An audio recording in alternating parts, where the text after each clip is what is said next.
ណាបាទដង្ហែទង់ជាតិបាទនៃប្រជាជាតិកម្ពុជាហើយនឹងបាទទង់បាទរបស់ CPL បាទ Cameroon Premier League បាទនឹងកីឡាករទាំងសងខាងបាទមកលើទីលាន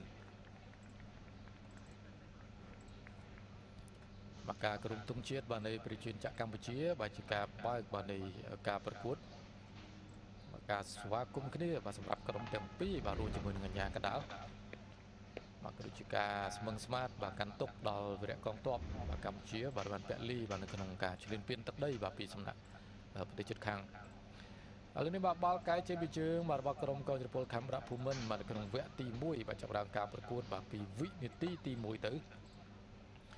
បាទខាងក្រុមបាល់ទាត់ Naga បាទមានឱកាសលេងមុខទីច្រើនបាទទៅលើខាងបាទកោជពលខេមរៈភូមិន្ទត្រង់នេះមីន Nagawa បាទមួយជើងតែមិនចំគោលដៅបាទនឹងបាល់ជ្រុំផ្សេងទៀតបាទក៏មិនបានល្អដែរបាទប៉ុន្តែការថែមមួយជើងត្រង់នេះបាទអ្នកចាំទីចាប់បានបាទអ៊ុំសេរីរតបាទហើយជាថ្មីម្ដងទៀតបាទការបញ្ជូនបាទវេនេតូមកបាទទាត់មួយជើងបាទក៏មិនចំគោលដៅថែមទៀត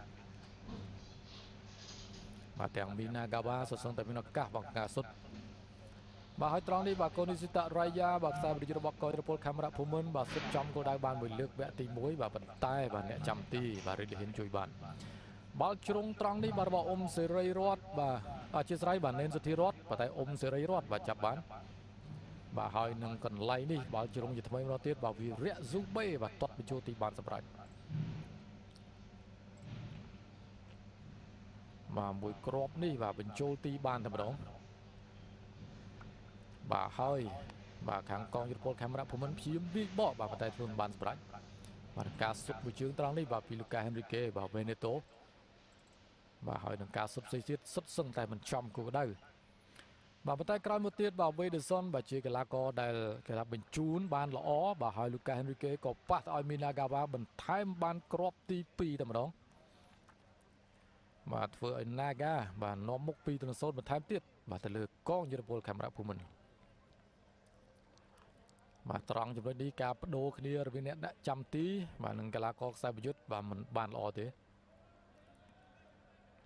បាទវេដេសុនក៏ព្យាយាមបង្កើតឱកាសផ្សេងទៀតបាទប៉ុន្តែมันអាចកើតគ្រាប់ទី3ឡើយបាទដែលចប់ការប្រកួតបាទលោកអញ្ញាកដាផ្លុំបញ្ចប់បាទជាមួយនឹង